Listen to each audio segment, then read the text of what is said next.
Hello guys, आज हम इस रिएक्ट जेएस के मॉड्यूल में देखेंगे कि आप टेलविन सीएसएस को कैसे ऐड करते हैं रिएक्ट प्रोजेक्ट के साथ में। पर एक चीज का क्लियर ध्यान रखिएगा कि कभी भी टेलविन सीएसएस और बूटस्ट्रैप साथ में यूज नहीं करनी। टेलविन अकेला वेबसाइट बना सकता है, बूटस्ट्रैप भी अकेला वेबसाइट बना सकता है।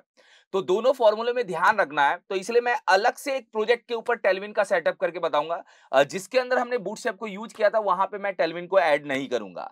तो अभी एक टेलविन जो है अपना यूटिलिटी फ्रेमवर्क है, उसको कैसे ऐड करते हैं रिएक्ट प्रोजेक्ट के साथ में। और मोस्टली कंपनियां, जितनी भी मोस्टली कंपनियां, वो ज्यादातर टेलविन के साथ में रिएक्ट का वर्क करती हैं।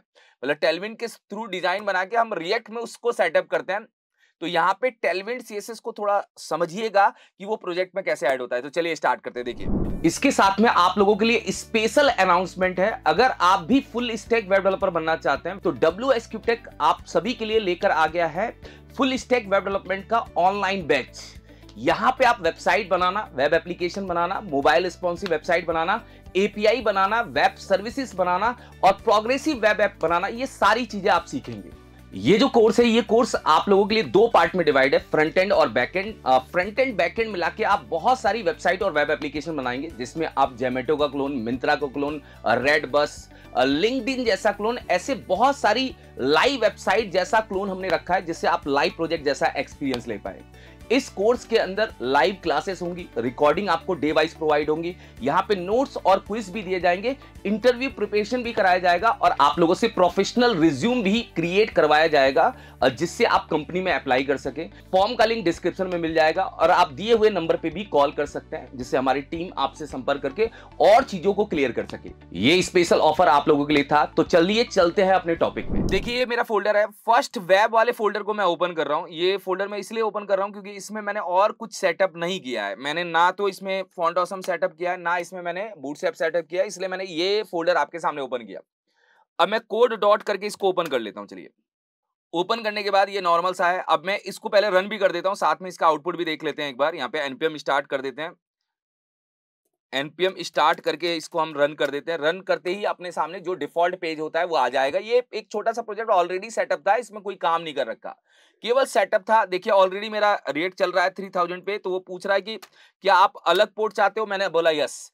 वाई करते ही, वाई करके आप एंटर करेंगे, ये एक अलग पोर्ट पे आपकी वेबसाइट खुल जाएगी। 3001 इसको पोर्ट मिल जाएगा, देखिएगा। तो ये अभी 3001 वाले पोर्ट पे हम क्या कर रहे हैं, रिएक्ट के प्रोजेक्ट को चला रहे हैं। तो अभी हमें टेलविंड को लेके आना है। टेलविंड भी एक पैकेज जैसा यहां पे काम करेगा। अब देखिए, मैं इसके अंदर जाता हूं। आप लोगों को फोल्डर स्ट्रक्चर पता ही है कि जब भी आप काम करते हैं तो एसआरसी के अंदर जो app.js है, वही अपना डेटा क्या करती है, सबसे पहले दिखाती है। तो इसका मैं हेडर यहां से खाली कर देता हूं। चलिए, और खाली करने के बाद H1 टैग में वेलकम टू WS मैंने यहाँ पे क्या कर दिया, लिख दिया। टेलविन की कुछ क्लासेस ऐड करके देख लेंगे, आ रही है नहीं आ रही है, वर्किंग चल रही है नहीं चल रही है, वो सारी चीजें हम देख लेंगे। एक छोटा सा पार्ट मैंने आपके सामने इंप्लीमेंट किया है। टेलविन सीएसएस को अगर इंप्लीमेंट करना है तो आपको टेलविन के डॉक्यूमेंटेशन पे जाना है। टेलविन.com इसकी खुद की ऑफिशियल वेबसाइट है। इस वेबसाइट पे जाइएगा, गेट स्टार्टेड पे क्लिक करिएगा। गेट स्टार्टेड पे क्लिक करते ही यहाँ पे ऑप्शन आएगा फ्रेमवर्क गाइड। देखिए, चार ऑप्शन है, Tailwind CLI, using post CSS, और या फ्रेमवर्क गाइड और प्लेसीडियन। अब प्लेसीडियन तो हम नॉर्मल वेबसाइट में करते हैं। इन तीनों का यूज करके आप रिएक्ट में काम कर सकते हैं। पर बहुत छोटा सा स्टेप है, जिसका यूज करके आप ज्यादा घूमेंगे नहीं, डायरेक्ट आपको पता चलेगा कैसे इंस्टॉलेशन होगा।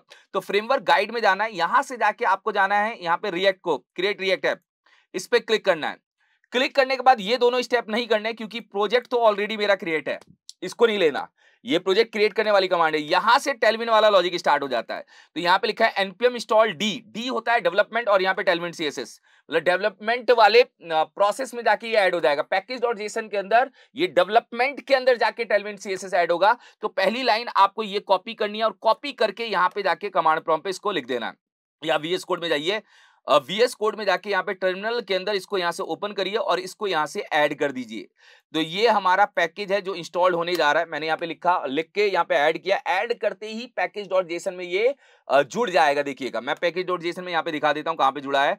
पैकेज.json में जब जाएंगे आप, नीचे की साइड करेंगे तो नीचे की साइड आपको ये दिख जाएगा। एक बार देखिए, नीचे करिएगा आप थोड़ा सा और नीचे, यहाँ पे डेवलपमेंट देखिए, डेव डिपेंडेंसी, डेवलपमेंट डिपेंडेंसी में आ जाएगा और ये टेलविन सीएसएस और ये वर्जन आ जाएगा। यही वर्जन है, लेटेस्ट वर्जन आपके सामने आ रहा है। अभी काम पूरा नहीं हुआ है, ये तो अपना पैकेज आ गया, पर उसके सेटअप करने का काम थोड़ा सा बूटस्ट्रैप से अलग है। बूटस्ट्रैप से थोड़ा टिपिकल बोलिए, थोड़ा सा अलग बोलिए। आपका पहला काम तो हो गया कि आपने इस पैकेज को क्या किया, यहां पे इंस्टॉल कर दिया। फर्स्ट स्टेप में मैं यहां पे लिख देता हूं, आपने पैकेज इंस्टॉल कर दिया। सेकेंड स्टेप में आपको क्या करना है, टेलविन की एक कॉन्फ़िगरेशन फाइल क्रिएट करनी है। मतलब एक कॉन्फ़िगरेशन फाइल क्रिएट करेंगे तब आपका और सेटअप का प्रोसेस आगे बढ़ेगा। तो ये कमांड है npx टेलविन css init। जैसे ये आप यहां पे लाइन लिखेंगे, ये एक कॉन्फ़िगरेशन फाइल बना के यहां पे रख देगा। देखिए कॉन्फ़िगरेशन फाइल नीचे की साइड आपकी डायरेक्टरी में बना के रख देगा। मैं यहां से खोल के भी दिखा देता हूं जिससे आपको पता चल जाए यहां पे बनी है फाइल। मतलब मेन डायरेक्टरी के अंदर वो फाइल आपकी क्या होगी, बन जाएगी। अब इसके अंदर कुछ कोड है जो आपको लिखना है, वो कोड है नीचे टेलविन कॉन्फ़िग के अंदर। ये पूरा कोड कॉपी करना और लिख देना है। इसका मतलब क्या दिखेगा, इसका मतलब है कि कौन कौन से कंटेंट में टेलविन अप्लाई होगा। एसआरसी फोल्डर के अंदर, उसके अंदर का फोल्डर, उसके अंदर का फोल्डर, ये एसआरसी फोल्डर के अंदर हर जगह आप टेलविन को यूज कर सकते हैं।